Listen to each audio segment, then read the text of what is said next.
Hey everyone, welcome back to Throwback Thursday.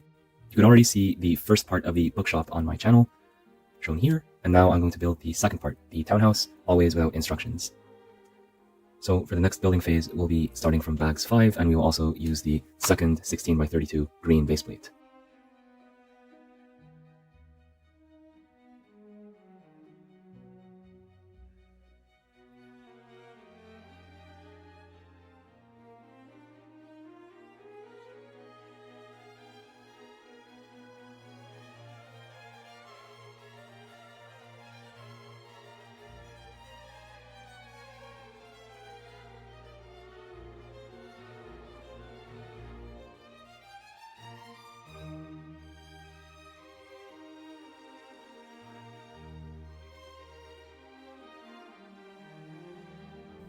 I'll just point out this nice part usage right here. This piece is usually used with vehicles, and we usually attach wheels here, so that's a very interesting use for this piece, and highly unconventional.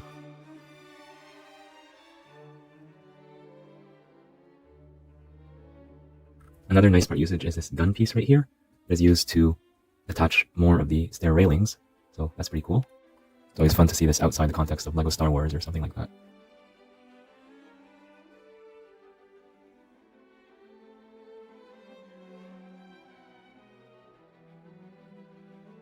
Yeah, that's a pretty nice technique, with this hinge piece fitting into this place between the studs, and the angle matches perfectly. I love this geometry, and have the Nexonites shield here used. That's a nice part usage as well. Yeah, I'm just blown away by these stairs. It's just stairs, but the designer must have worked really hard on this. Bags 5 build the foundation of the townhouse, in addition to giving us this nice gentleman. So we have these stairs here built using some very interesting parts and very interesting techniques. It was really amazing for me to build those. The rest of this building phase is basically what you see is what you get. You get a ladder, small little garden, and I added these extra pieces here just to make it a little bit bigger. We have here some garden shears, a bag, and a mousetrap. Wow, that's so many pieces just for one building phase. That's how LEGO used to be in the good old days. And we're also going to need one of these plates right here in this building phase as well. Just one.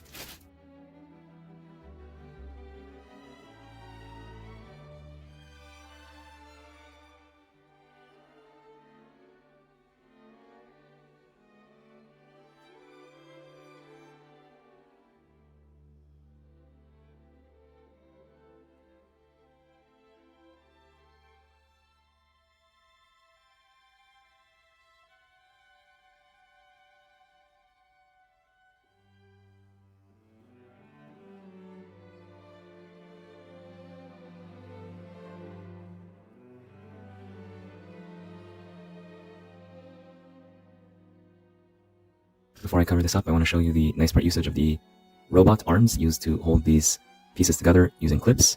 That's some pretty interesting design right there. And the whole design of this window is interesting as well.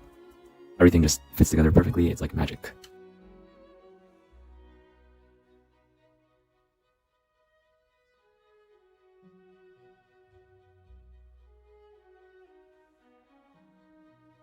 I'll just point this out now before I cover it up. This pantry or closet is almost completely independent from the rest of the build, except for whatever reason they decided to use this plate to lock it here so that you cannot remove it. I don't know why they did that, because there are other things in the same set that are very easy to remove, and this looks ugly from the outside. I just don't get why they did this. So if you're building this, following the instructions, try to get some extra pieces and just split this up and put just a regular 2x2 brick right here, and then this way you're going to be able to remove the pantry a lot more easily, and you won't have this on the outside.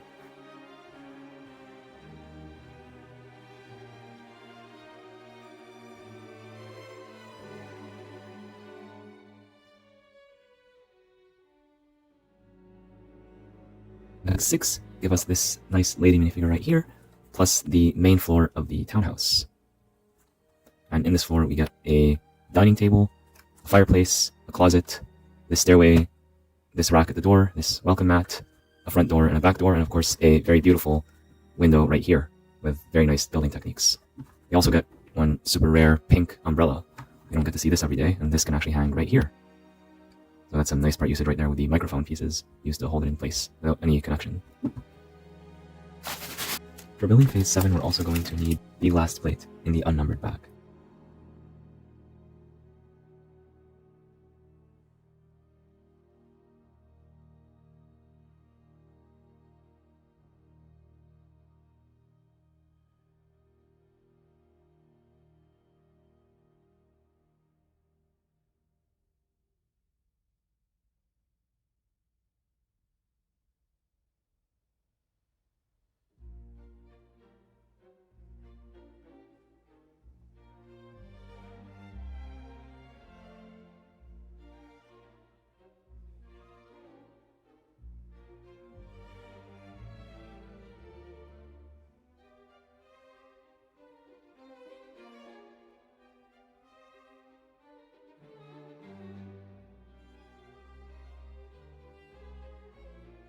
I don't know what happened, but my device randomly stopped saving the recording even though I was in the video recording screen. So all the footage of me putting this together and all my comments that I said with my live reactions are gone, unfortunately.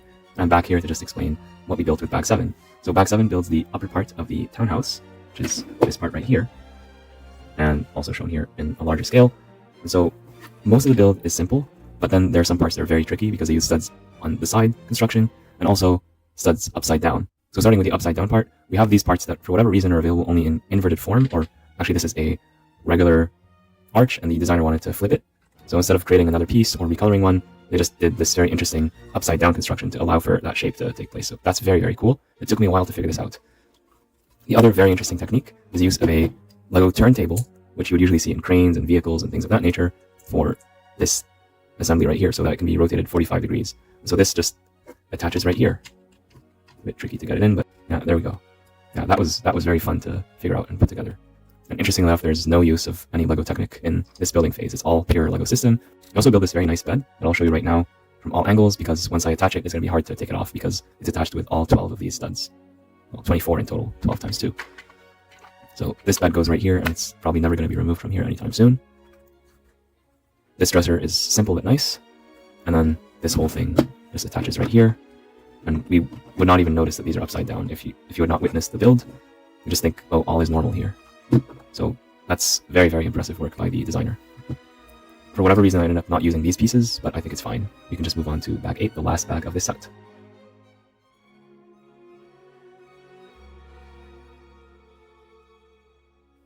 I just want to say while I'm building this, that the designer brought back lots of memories from childhood when I would stack up bricks and plates like this one by one just to play with them, not necessarily to make anything specific, and I'm happy that the designer brought back that memory with this build.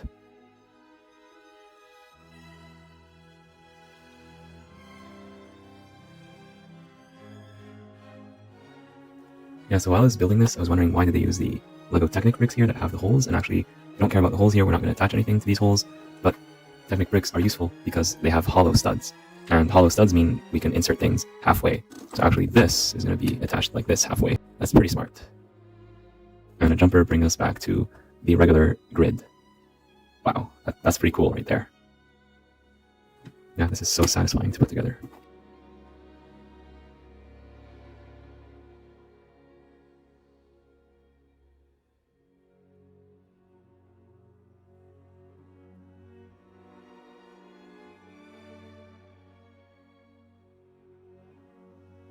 This here is a rare slanted window piece.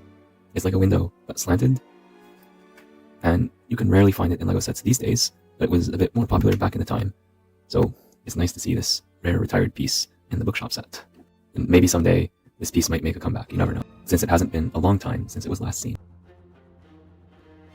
Bag 8 finishes the top part of the top floor of the townhouse, featuring the roof, which is done using a very interesting technique. And it also builds the back wall of the entire top floor with a nice little balcony. Now that we're done with the build, let's put it all together.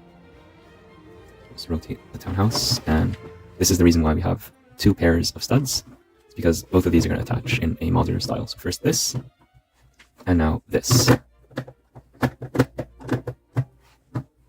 And there you have it. This is the LEGO Modular Townhouse. Now that we're done with the build, let's have a look at the minifigures. So we have a man we might recognize and a woman, and they might be related. They both have some very nice smiles printing at the front and at the back, but only the woman has an alternative expression which is very similar to the first one. It's kind of hard to tell the difference, but I like that it's there nonetheless. And I like the button shirts for both minifigures. And just as a reminder, we did get 3 other minifigures in part 1 of this set. We looked at them previously, so I won't go into detail, but here they are just as a quick reminder. Now taking a look at the set itself, I did go into some details while I was building it, but I just want to give a quick recap and give you my thoughts. So let's just spin this around so you see the set as a whole from all angles. Then I'll go into the floors one by one, as usual. So we see that it's mostly consistent. There are some off colors here, and it is worse on this side. And we'll see there's a good reason for that, but still I don't like all these off colors on the side. So starting from the front, you have this customary lamppost that is included in almost every LEGO modular building. You have these very nice stairs that are done using studs on the side construction. Very innovative, very nice building techniques. The only thing I don't like is that they left this pin uncovered. I think they should have covered it with something. To be fair, it's not very noticeable, but in person, if you look at it from the right angle, you'll see this thing sticking out, because they're using this piece here that is usually intended for vehicles to make the stairs. So it's an interesting choice right there. I just wish they added 1 or 2 more pieces here just to complete the railing as well. We also have some nice flowers in this garden. It's growing here at the front, right below the bay window. So that is it for the front. On the back, we have this nice little flower garden. I added these flowers with the extra pieces. Here we have some vegetables, maybe carrots growing, as well as a pumpkin. Here's what that looks like from the side. So it's a pretty small garden. I wish this was a bit larger, but it's better than the bookshop half of this set where you got absolutely nothing in the backyard. We also have some stairs to take us to the main floor, as well as this door that takes us to this crawl space underneath, and that's what we'll look at next. So just remove everything, and we're left with this base plate plus a bunch of stuff. So here we have to use our imagination a little bit, because we have to imagine that this is grass, and this is going to be some green carpet. At least I hope it's green carpet and not grass on the inside. We have this ladder. I'll take it out actually for now because we'll need it later, but it's meant to be stored here on this single stud. We have a bunch of stairs that take us up to the main floor, and Santa's bag of gifts is on this table, so maybe the man is actually Santa, Secret Santa. It's interesting to think about. We have some scissors or maybe shears here to take care of the greenery, as well as a mouse trap with a literal cheese slope right here, but there's no mouse included in the set. We'll have to get that in a different set, but more on that later. And here's a better look at the stairs with the interesting building techniques. We see here, for example, the Nexo shield is used here, so that's very nice to see. And here's a better look at those railings. So very fancy, and they're actually recolored plant pieces. And here's a better look at the garden. Let's move on to the main floor. And to get to the main floor, we're going to have to remove 2 of the upper floor components because they're attached separately. So we'll get back to those, but first let's take a look at this main floor. And we'll look at it in context just to make everything make more sense. Oh, and just before I do that, I'll point out that the crawl space here does not allow minifigures to stand, but they can sit. So taking this minifigure right here, if I make her stand and then try to put this on top, that won't work. But if she's sitting down, like this, then it will work. And for the kid, I think the kid can stand here. Let's try that out, because the kid has the shortest possible legs. It looks... Okay, the kid can barely stand there. So the crawl space is not really meant for standing. You're going to have to crouch down when you're here. If you're an adult, if you're a kid, it's fine. You can stand. So now let's take a look at the ground floor. You have this door right here, which you can access from the back. And of course, the front door. And there's some nice lights here. They don't actually light up. You need to get a lighting kit for that, but it's the thought that counts. You have here a very nice welcome mat, a place where you can hang your hat or an umbrella. And I like how they use these microphone pieces to hold the umbrella without actually attaching it. So that's some pretty nice part usage right there. You have a little bit of greenery and this table with some teapots, with 1 teapot and 2 teacups, a newspaper, and a fireplace. So this is the reason why this thing is quite ugly from this side, is because the designer wanted to maximize the available space by not having the fireplace take up additional studs. I respect the effort, but I still think I'd rather lose 6 studs of space and have the exterior be completely consistent rather than gain that space and have a messy exterior. But it's a trade-off, and you can always modify the set more to your liking if that's what you want. You have this couch here, or sofa, done in orange, and it doesn't have a backrest, so you can sit facing towards the inside of the house, or you can sit facing towards the bay window. You're reading a good book, for example. So that's some nice usage right there, although there's no way for the minifigures to walk. They'd have to jump across if they want to change orientations, although minifigure world is not the same as our world entirely. So maybe that's okay, but I don't like that this chair is very close to this couch. I think if this whole thing was moved by 1 or 2 studs over, that would have been best. But again, it's a very easy thing that you can fix on your own. You just take this chair and move it here, for example, if you prefer to have it there. So I won't spend too much time complaining about that. We have here this closet. It's kind of hard to see when it's fully built because I have to angle the camera just right. Let's see if you can see it through the door instead. Ooh, this assembly kind of comes off a bit from time to time. The stairs here. Let's try to have another look at this closet without me disassembling the whole thing. And I had fun building this because this reminded me of my childhood and the similar pieces that LEGO used to have at the time. I think it would have been best if this was designed to be removable. Instead, they baked it into the wall with this piece right here. So it's impossible to remove unless you rebuild this thing, which I do recommend doing. If you go through the trouble of getting this set with just a little bit of extra pieces, you can make this a lot better than it already is. But you can see here some condiments on this side, and here what looks to be like a soda fountain or water fountain. Not very easy to see, but the idea is that you put a cup or something like that here, you press a button that's not visible, but basically you activate something and water or some other liquid comes out from that spout. So that's the idea. I like the idea. I don't like that to make this happen, we needed to use this piece right here, which is in a different color, and then we have this Technic axle that's in yet another color, because this seems out of place to me. So I wish they would have done this using a different method. But I do like the building technique used for the bay window. We're using some hinge pieces at the bottom, and we're using these droid arms to connect these clips together, so that's some very nice part usage right there. And the whole thing is, it just makes sense in the end. When you're building it, it doesn't make sense, but then when it comes together, it makes sense. And of course, for me, I'm building without the instructions, so I know the actual final result, but I don't know how to get there. I'm wondering, oh, how do these pieces, what are we going to use these pieces for? And in the end, you see this, so that's pretty cool. And yeah, these railings are only held by things at the bottom, so it's easy to get them misaligned if you're not careful, but they're also very easy to fix and put back in place. Now for the top part, it actually separates in 2 sections, which is good, and I'll show you why. So again, I think it makes most sense to show you this in context. And if you're a minifigure, you're going to take the stairs up. Too bad the stairs don't have any studs, so you can pose minifigures going up or down the stairs. But nevertheless, here are the 2 parts. Make sure we align them properly. So putting down just the first half, you get to see a bedroom with a very nice bed. It's pretty large. So let's see, take one of the main figures and put them here. So we'll fit one figure. Can we fit two figures in here? Yes, it's large enough to fit two figures, and maybe the kid can fit in here if you're careful.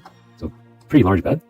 And I like the color scheme of the yellowish orange, a little bit of yellow right here, and the pillow looks very comfy as well, at least for minifigures. This drawer right here, I like that it curves a bit, so it's a bit better than the standard thing we usually get with LEGO. A nice little painting right here, or picture of a certain bridge. This might be a reference to one of the LEGO Creator Expert sets that they did, or maybe a Marvel set, the one with Spider-Man and half the bridge. And not much else to see here in terms of stuff that's intended for the minifigures, but there's lots of interesting building techniques done for the roof. So the roof, as you've seen in the speed build, is very interesting to build. It uses a bunch of interesting techniques all together that I would not have expected, and the end result is very nice to look at. It's mostly consistent with just some black used in addition to the dark blue. And the way that these are attached here, they're a little bit shaky, so I wish they were attached better.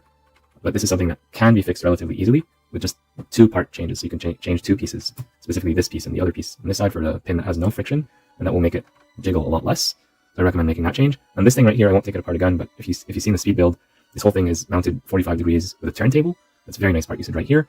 And this is built upside down. So lots of very nice part usage and lots of interesting building techniques for the roof. That was a lot of fun. And now the reason why this comes out in two sections is because here we have a balcony, and it's done in a dollhouse style. Instead of removing the roof, and then that would give us access. It's pretty difficult. We're just removing the entire side instead. And this is much more convenient to play with, while still having a closed back solution for people who want to display modular buildings and make them visible from all angles. So to me, this is the ideal solution. I wish LEGO would do this more and more with all their modular buildings. So yeah, we have this nice balcony. I put these Technic pins here just because I don't want them to be on the side, but they're not supposed to be here. We have these flowers or shrubbery right here. That's pretty nice. And this window here opens and gives a bit of lighting to the stairs down below, which we can see right here. And we have the balcony here with more fancy pieces to make it look really nice. And here at the chimney, we have some masonry bricks and like these smokestacks. So all in all, it's a very successful build. Between this and the bookshop part of the modular, I'm not sure which one is my favorite because both of them are very good. Both of them are part of this set, so you're not really gonna have to choose between them because when you buy one, you're gonna get the other.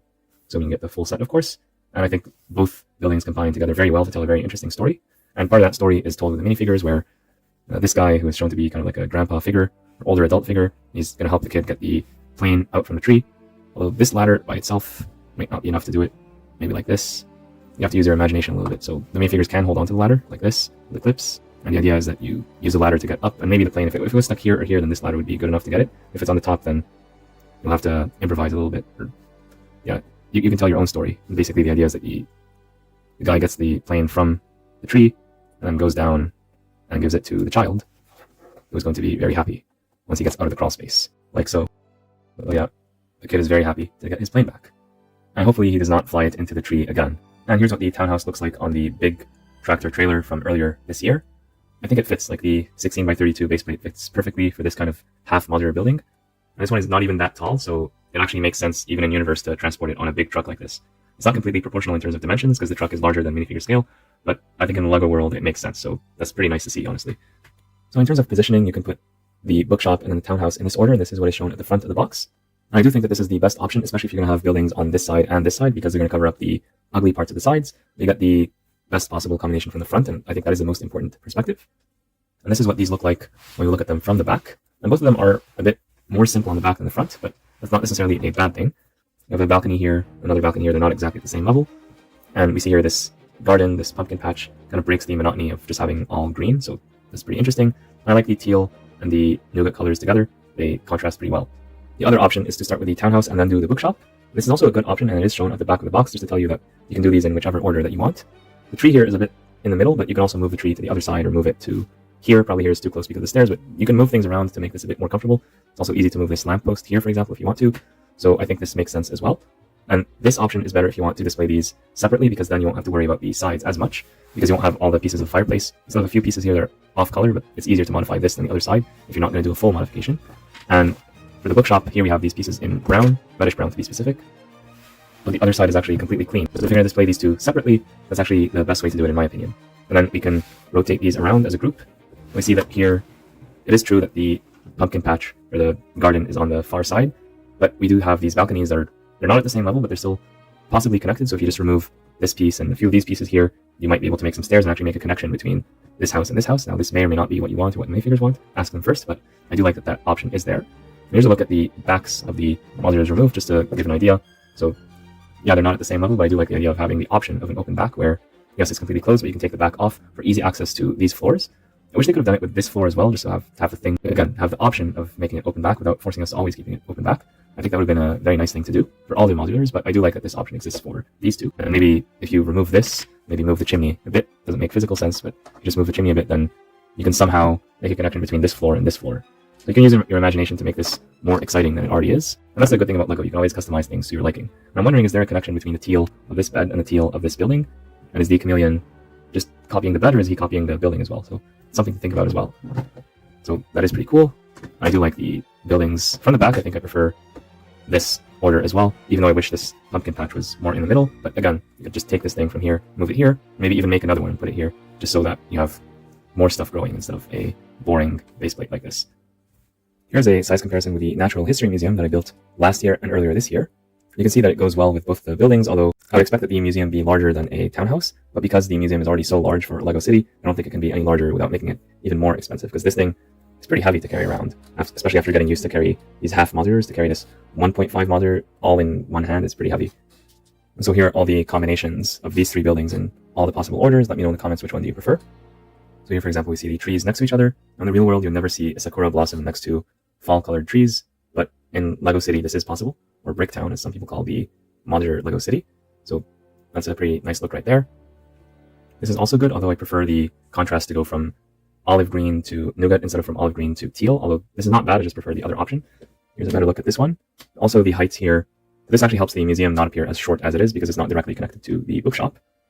And this is an option with the museum in the middle and the townhouse on the left. So here we do see the townhouse is sticking out a little bit here, but the colors are all consistent. We don't see the fireplace or those off colors, so that's pretty nice. And the bookshop is also sticking out compared to the museum, but again, no ugly colors, so that's good. And this is the last possible option out of the 6 possibilities, with just these 3 components.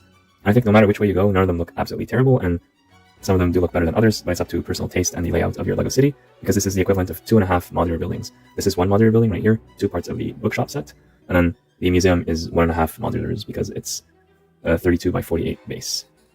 Looking at everything from the back, it's a different story. The museum is more formal. It's fairly blank on the back. There's not much going on here, but at least the colors are all consistent. The bookshop and townhouse are a lot more exciting. They have interesting color contrast and even a little garden right here. Here we just get this drain pipe with a little bit of foliage to break the monotony.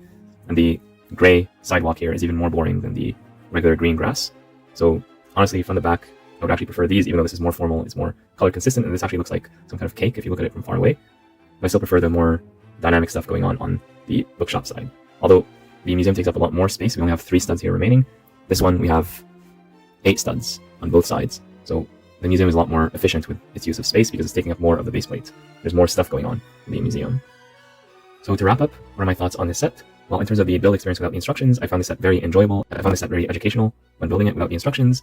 I learned a lot of building techniques. I had seen this set many times before since it came out in 2020, but I never actually built it completely until now. And it was a true joy for me to build, and this is one of my favorite LEGO sets, if not my most favorite LEGO set of all time, just because of all the interesting building techniques, but also how it makes me feel. It brings me back to my childhood with the use of its traditional pieces used for the windows, and when I was a kid, I always wanted to build a LEGO house like this, and this is my dream come true in LEGO form. So it's just so beautiful. The figures are nice, they don't have any exclusive pieces or anything like that, but they still have big smiles and they do what they're supposed to do. The build experience without the instructions taught me how to use turntables to rotate things 45 degrees, like with this, build using upside down techniques, this interesting technique for the roof, this other interesting technique for this roof right here.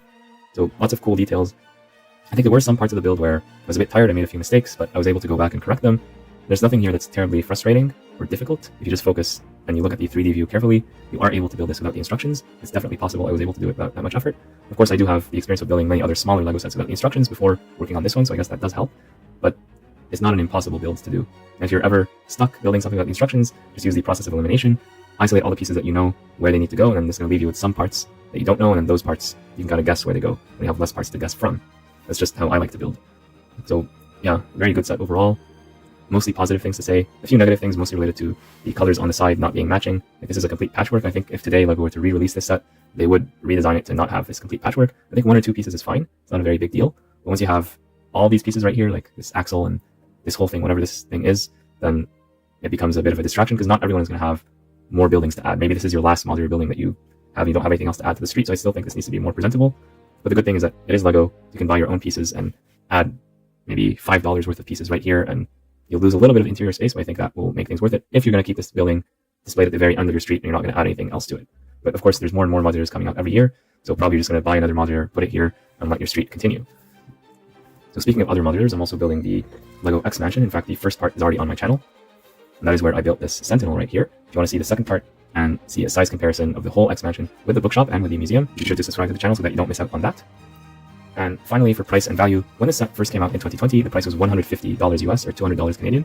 I think that's an amazing price for what you get, the amount of pieces, the amount of stuff, and the joy that you get from building the set, especially back in the time of 2020. So I think that was definitely a fair price. The set did receive a price increase by $50 in both currencies in 2022, but it did go on sale on Amazon after that 20% off, which brought it back to its original price. So up until last year and even early this year, early 2024, you would be able to get it at that price from Amazon. So for that reason, I would consider that $150 US or $200 Canadian be its price, even though at some points it was sold for higher. Even the higher price, I don't think it's too bad. So you do get your money's worth with this set, and I can't complain about that. I think LEGO priced it appropriately when they did so back in 2020. If you look at the most recent modular that was just announced, the Tudor Corner, that one costs $230 US or $300 Canadian, compared to this used to be $200 Canadian, maybe $250 even after the price increase. And yeah, the Tudor Corner does have more pieces, but essentially it is this size.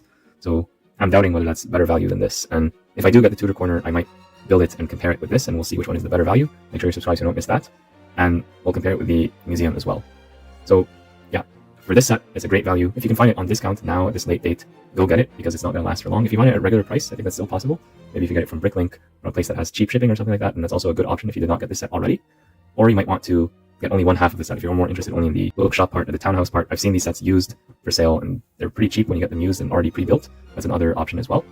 So yeah, thanks again for tuning in. Let me know what you think about both halves of the set in the comment down below, and I'll see you all in the next one. Bye for now.